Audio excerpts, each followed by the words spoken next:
Hello good morning friend, मैं आपका अपना यूट्यूब चैनल नॉलेज ग्रुप पर आप सभी सम्मानित छात्र छात्राओं का हार्दिक स्वागत एवं अभिनंदन करता हूँ। दोस्तों, आज हम बात करेंगे व्यंजनों के प्रकार। तो व्यंजनों के प्रकार में हम दो नियम पढ़ चुके हैं। आज नियम 3 पढ़ेंगे, यानी पार्ट 3। जो पार्ट 3 है, आज हम पार्ट 3 को डिटेल में पढ़ेंगे। इससे पहले दो नियम स्पर्श व्यंजन और अंतःस्थ व्यंजन को हम डिटेल में पढ़ चुके हैं।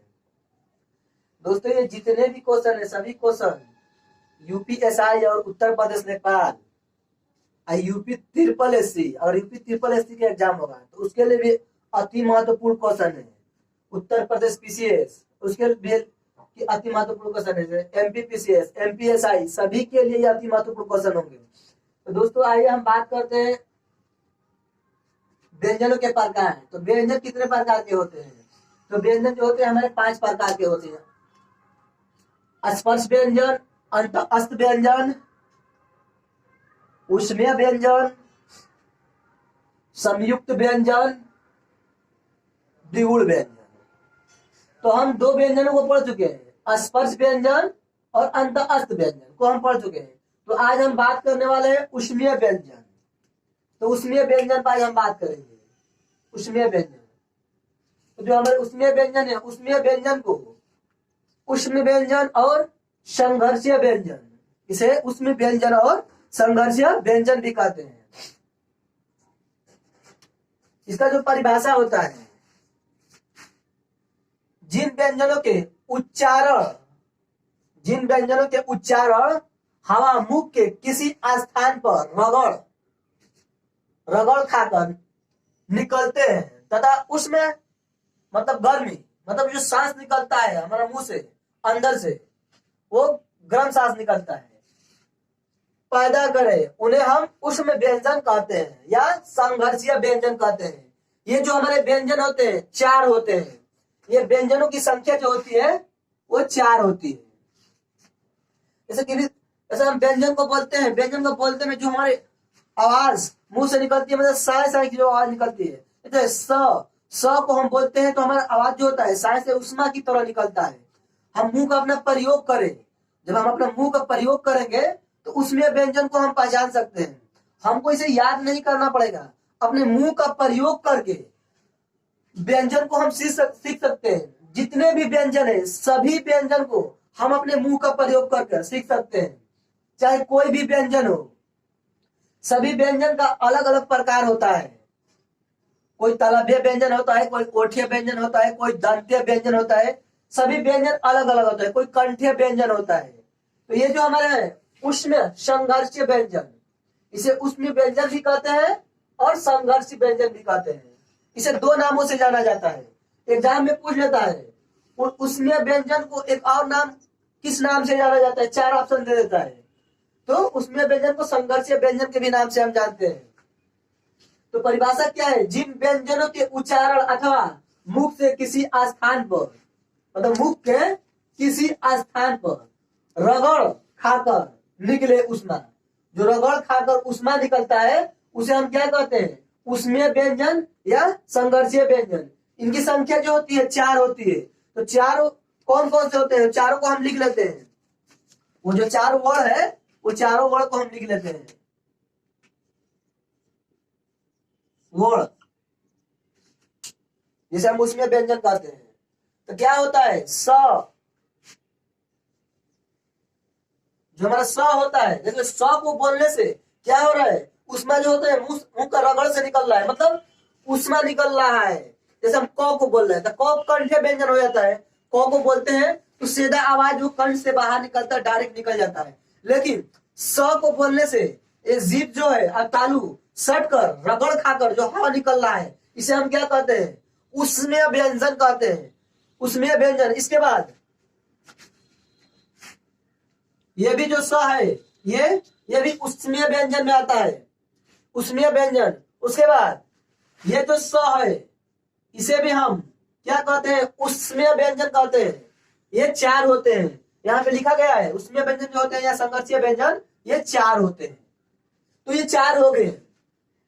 जैसे अगर हम स को देखें, स जो हमारा स है, इसे हम क्या कहते हैं? तालु भी कहते हैं या तालव्य भी कहते हैं।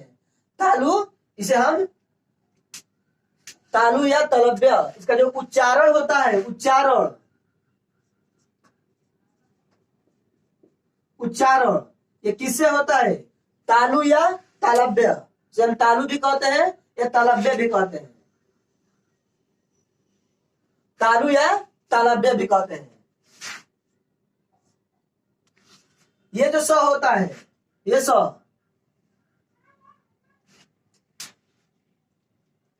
हम 3 स लिखे। इसके बाद जो ह होता है, ये भी हमारा उसमें व्यंजन होता है या संघर्षी व्यंजन होता है। ये जो स होता है, इसे हम क्या कहते हैं? मूर्धा। इसका जब हम उच्चारण करते हैं, उच्चारण करते समय किसका प्रयोग होता है? उच्चारण हम करते हैं तो उच्चारण करते समय किसका प्रयोग होता है? तो इसमें मूर्धा का प्रयोग होता है। जो हमारा मूर्धा होता है, मूर्धा का प्रयोग होता है। मूर्धा। उसके बाद ये स जो है, श, ये हम स का जब हम उच्चारण करते हैं, स का उच्चारण करते हैं तो इसका उच्चारण करने में वत्सय या दंतमूल, वत्सय या दंतमूल, इसका जब हम उच्चारण करेंगे तो वत्सय या दंतमूल।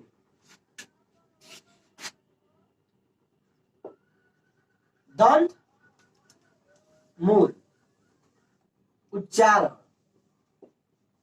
उच्चारण करते समय वत्सय या दंत मूल का प्रयोग होता है। दंत मूल का प्रयोग होता है। इसके बाद जो आता है ह, और हम ह का प्रयोग करते हैं। ह जो हमें तंत्रिका तंत्र, मतलब अंदर से डायरेक्ट आवाज बाहर निकलती है, अंदर से रगड़ खाकर जो हमारी आवाज बाहर निकलता है, जो ध्वनि उत्पन्न होता है, उसे हम ह कहते हैं। ह को बोल रहे हैं तो प्रमुख हो रहे, तो कंठ से अंदर से आवाज निकल रही है, तंत्रिका तंत्र से आवाज निकल रहा है, तो इसे हम क्या कहते हैं? इसे भी हम उष्मीय व्यंजन या संघर्षीय व्यंजन कहते हैं। ये जो हमारा होता है तंत्र, ये जो होता है, इसका स्वर जो होता है तंत्र, जब इसका उच्चारण करते हैं हम, उच्चारण करते समय तो इसका जो ध्वनि निकलता है, ये कहां से निकलता है? तंत्रिका तंत्र यानी स्वर तंत्र, इसे हम कहते हैं स्वर तंत्र कहते हैं। स्वर तंत्र या कंठ के भीतर, स्वर तंत्र नहीं, सॉरी, स्वर यंत्र या कंठ के भीतर, या कंठ के जो होता है, कंठ के भीतर होता है, कंठ के भीतर जो हमारा होता है, वो कंठ के भीतर से आवाज निकलता है। इसे हम क्या कहते हैं? संघर्षीय व्यंजन या उष्मीय व्यंजन। कंठ के भीतर। इसके बाद जो आता है हमारा, ये तो उष्मीय व्यंजन था। इसके बाद जो अगला व्यंजन आता है, उष्मीय व्यंजन की बात क्या होता है? संयुक्त व्यंजन। संयुक्त व्यंजन हम किसे कहते हैं? वो व्यंजन जो दो व्यंजनों के मेल से बना हो। क्या होता है? जो दो व्यंजनों के मेल से बना हो, उसे हम क्या कहते हैं? संयुक्त व्यंजन कहते हैं। उसे हम संयुक्त व्यंजन कहते हैं। ये दो व्यंजनों के मेल से बनता है। इसका जो परिभाषा होता है, क्या होता है? दो व्यंजनों के मेल से बनने वाले व्यंजन को हम क्या कहते हैं? संयुक्त व्यंजन कहते हैं। तो जो संयुक्त व्यंजन हमारे होते हैं, कौन से? जैसे देखिए, संयुक्त व्यंजन,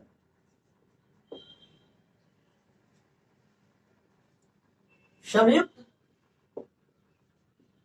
व्यंजन जो हमारे संयुक्त व्यंजन होते हैं, ये होते हैं छ, जो कक्षा वाला हम छ लिखते हैं, छ, ये छ होता है। छ किन दो व्यंजनों से मिलकर बना है? तो ये दो व्यंजनों से मिलकर बना है। इसे हम क्या कहते हैं? संयुक्त व्यंजन कहते हैं। ये दो व्यंजन कौन कौन से? जैसे आधा क और स, क और स, क और स जो होता है, इसका मेल से ये व्यंजन बनता है। इसे हम संयुक्त व्यंजन कहते हैं। इसके बाद जो होता है त्र। देखिए अगर हम त्र को भी तोड़े तो ये दो स्वरों में मतलब दो व्यंजनों में टूटेगा। दो जो हमारा व्यंजन होगा वो कौन कौन सा होगा? तो और र होगा। तो प्लस र,